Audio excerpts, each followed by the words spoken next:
Hello and welcome everyone. My name is David Lim. I am with Regulatory Doctor. Thank you for joining today's presentation. This presentation is provided by online audio training in collaboration with Regulatory Doctor.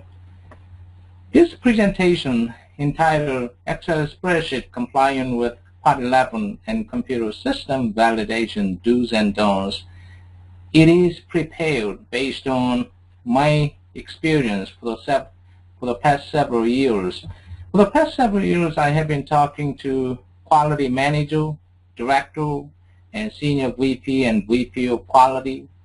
And some of them have stated to me that they are using several hundreds of Excel spreadsheets.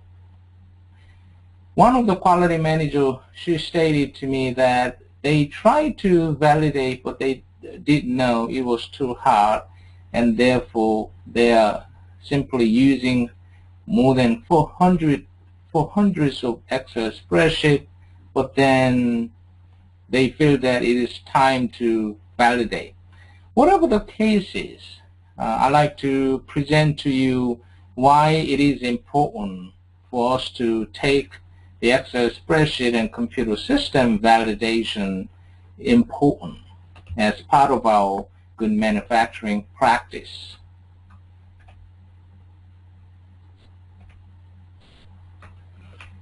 This is a general disclaimer for your own review, but the entire content of this presentation are not intended to be all-inclusive.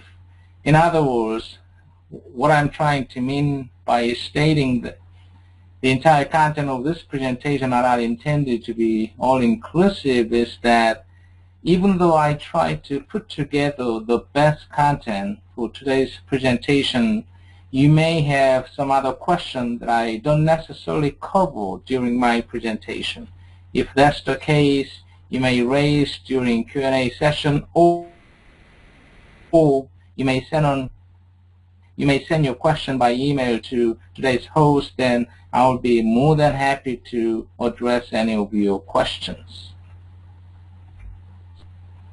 Today we have various objectives, starting with applicable laws and regulations, some definitions, the compliance, GMP requirements applicable for Excel spreadsheets, and how to protect Excel spreadsheets, what are the FDA's enforcement actions, and how can we validate Excel spreadsheet and data, and then Excel audit trails. What are the problems?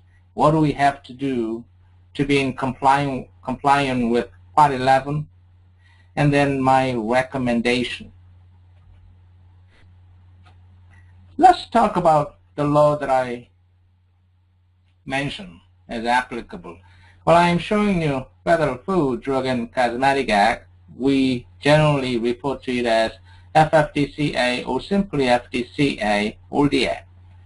Under FDCA, there are 10 chapters. I am showing you Chapter 5. Not all of the Chapter 5, but some of the sections.